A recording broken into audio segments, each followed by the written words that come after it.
मुअज़्ज़ज़ सामीन, अस्सलामु अलैकुम वरहमत उल्लाह वबरकातुहू। सहाबाए किराम की जमात में मुहाजिरीन और अंसार अफसल हैं, फिर अंसार पर मुहाजिरीन को फजीलत हासिल है और मुहाजिरीन पर अशरा मुबशरा को फजीलत हासिल है। नबी अकरम सल्लल्लाहु अलैहि वसल्लम का इरशाद है, अबू बकर जन्नत में हैं, उमर जन्नत में हैं, उस्मान जन्नत में हैं, अली जन्नत में हैं, तलहा जन्नत में हैं, जुबैर जन्नत में हैं, अब्दुर्रहमान बिन औफ जन्नत में हैं, साद बिन अबी वक्कास जन्नत में हैं, अबू उबैदा बिन जर्राह जन्नत में हैं, सईद बिन जैद जन्नत में हैं। इस हदीस को तिरमजी और इब्ने माजा ने सैयदिना अब्दुर्रहमान बिन औफ और सैयदिना सईद बिन जैद के वास्ते से रिवायत किया है। सईद बिन जैद रज़ियल्लाहु अन्हु के हालात सुनिए। माँ बाप ने नाम सईद रखा। आपकी कुनियत अबुल आवर थी। आपके वालिद का नाम जैद बिन अम्र था। वालिदा का नाम फातिमा बिनते नाजा था। आप सैयदना उमर फारूक रज़ियल्लाहु अन्हु के चचाजाद भाई थे।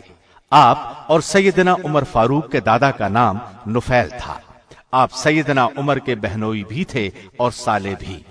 सैयदना उमर की बहन सैयदा फातिमा सईद बिन जैद की बीवी थी, जबकि सईद बिन जैद की बहन आतिका की शादी पहले अब्दुल्ला बिन अबी बकर से हुई थी। उनकी वफात के बाद आतिका का निकाह सैयदना उमर फारूक से हुआ। आप भी अव्वलीन ईमान लाने वालों में शामिल हैं। आपकी ज़ौजा मोहतरमा फातिमा बिनते खत्ताब भी आपके साथ ही ईमान ला चुकी थी। सैयदना उमर के इस्लाम लाने का जरिया यही फातिमा बिनते खत्ताब बनी थी। सैयदना सईद बिन जैद आलिम फाजिल सहाबी थे। इस्लाम के गाजियान में उनका शुमार होता है। गज़वा बद्र के मौके पर कुरैश के काफिले की खबर लाने के लिए नबी सल्लल्लाहु अलैहि वसल्लम ने आप और जुबैर बिन अव्वाम को भेजा था। जब बद्र का माल गनीमत तकसीम हुआ तो उसमें से इन दोनों को भी हिस्सा दिया गया। गोया आप दोनों को गज़वे में शरीक समझा गया। सईद बिन जैद आपके साथ तमाम गज़वात में शरीक रहे। यरमूक की लड़ाई में भी हिस्सा लिया। दिमश्क की लड़ाइयों में शरीक रहे। सैयदना अमीर मुआविया के दौरे खिलाफत में मदीने के हाकिम मरवान बिन हकम थे। एक बुढ़िया ने मरवान बिन हकम से आपकी शिकायत की और कहा, सईद बिन जैद ने उसकी जमीन गस्ब कर ली है।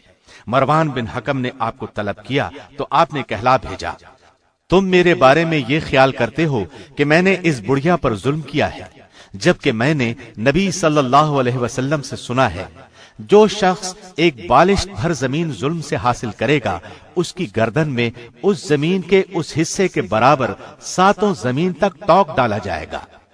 फिर आपने दुआ के तौर पर ये अल्फाज फरमाए, इलाही, वो गुमान करती है कि उस पर जुल्म हुआ है, बस अगर वो झूठी है तो उसको अंधा कर दे और उसे उसके घर के कुएं में गिरा दे और मुसलमानों पर मेरे हक को अच्छी तरह वाजे कर दे। चुनाचे ऐसा ही हुआ। उसकी बीनाई खत्म हो गई। एक दिन चलते चलते वो अपने ही मकान के कुएं में गिर गई। वो कुआं उसकी कब्र बन गया। उस बुढ़िया का नाम उर्वा था। इस वाकये के बाद मदीने के लोगों में ये बात ज़रबुल मसल बन गई। किसी को ये बद्दुआ दी जाती तो वो ये कह देता, अल्लाह तुझे अंधा कर दे, जैसे उसने उर्वा को अंधा किया। इस्लाम के रास्ते पर आपने और आपकी ज़ौजा मुहतरमा ने बहुत सख्तियां बर्दाश्त की। इब्तिदा में दोनों ने अपने इस्लाम को छुपा कर रखा था। सैयदिना जैद के बहनोई उमर फारूक उस वक्त इस्लाम के सख्त खिलाफ थे, मुसलमानों पर सख्तियां करते थे। एक दिन आपने सोचा, क्यों ना वो रसूलुल्लाह को कत्ल कर दें ताकि असल झगड़ा ही खत्म हो जाए। इस इरादे से निकले। नंगी तलवार हाथ में थी। रास्ते में उन्हें नुआइम बिन अब्दुल्लाह मिले। उन्होंने पूछा, उमर नंगी तलवार हाथ में लिए कहां जा रहे हो? आपने फौरन कहा, मुहम्मद को कत्ल करने जा रहा हूं। ये सुनकर नुआइम बिन अब्दुल्लाह ने कहा, अगर तुम मुहम्मद को कत्ल कर दोगे तो बनी हाशिम और बनु ज़ुहरा से कैसे बचोगे? ये सुनकर सैयदना उमर ने कहा, मेरा ख्याल है तू भी बेदीन हो चुका है। जिस दीन पर तू था उसको छोड़ चुका है। इस पर नुआइम बिन अब्दुल्लाह ने कहा, क्या मैं इससे भी ज्यादा अजीब बात न बताऊं? उमर ने फरमाया, और वो क्या है? नुआइम बिन अब्दुल्लाह ने फरमाया, तुम्हारी बहन और बहनोई दोनों बेदीन हो चुके हैं। मेरा मतलब है वो दोनों मुसलमान हो गए हैं। تم جس دین پر ہو اس دین کو وہ چھوڑ چکے ہیں۔ یہ سن کر سیدنا عمر غصے میں بھر گئے اور بولے، تب پھر پہلے ان کا کام تمام کروں گا۔ اب وہ تلوار ہاتھ میں لیے اپنے بہنوئی سعید بن زید کے گھر کی طرف چلے۔ چہرہ مارے غصے کے سرخ تھا۔ گھر کے دروازے پر پہنچے، دروازہ اندر سے بند تھا۔ دروازے پر دستک دی، ساتھ ہی بلند آواز میں بولے، دروازہ کھولو۔ سیدنا سعید کے گھر میں اس وقت سیدنا خباب بن ارد بھی موجود تھے۔ وہ تو سیدنا عمر کی آواز سن کر چھپ گئے۔ سعید بن زید اور فاطمہ اس وقت دراصل سیدنا خباب بن ارد سے قرآن پڑھ رہے تھے۔ دونوں نے فوراً قرآن کے اوراق چھپا دیے۔ پھر فاطمہ نے دروازہ کھولا۔ دستک دینے سے پہلے عمر کے کانوں میں قرآن کے الفاظ پڑھ چکے تھے۔ آپ اندر داخل ہوئے اور بولے، تم ابھی ابھی کیا پڑھ رہے تھے؟ ان دونوں نے کہا، عمر تم نے کچھ نہیں سنا؟ اس پر سیدنا عمر فاروق نے فرمایا، سن چکا ہوں، مجھے پتا چل گیا ہے، تم دونوں مسلمان ہو گئے ہو، اپنے باپ دادا کے دین سے پھر گئے ہو، کیا یہ بات درست ہے؟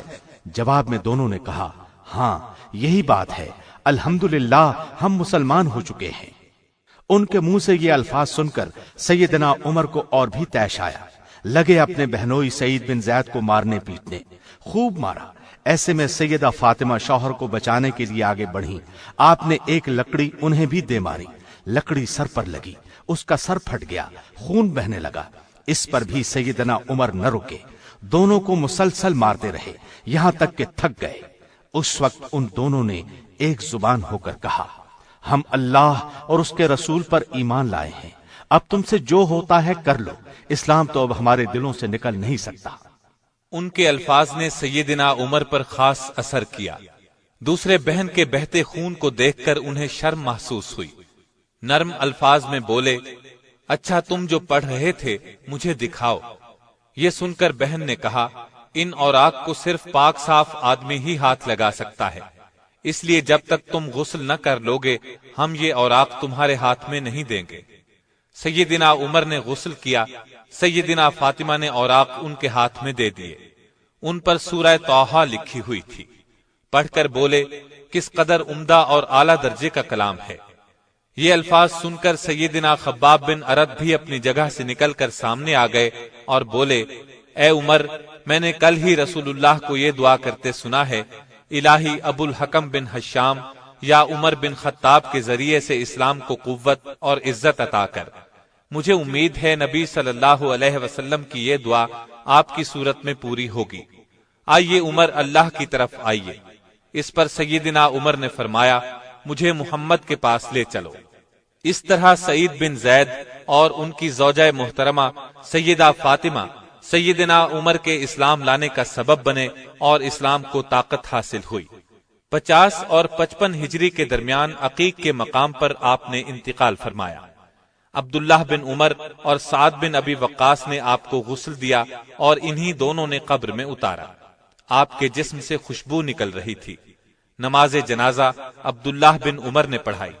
آپ لوگوں کو رسول اللہ کی یہ حدیث سنایا کرتے تھے، جو شخص اپنا مال بچاتا ہوا مارا جائے وہ شہید ہے، جو شخص خود کو بچاتا ہوا مارا جائے وہ شہید ہے، جو آدمی اپنے دین کو بچاتا ہوا مارا جائے وہ شہید ہے، اور جو اپنے اہل کو بچاتا ہوا مارا جائے وہ بھی شہید ہے۔ اللہ تعالیٰ کی آپ پر ہزارہا رحمتیں ہوں۔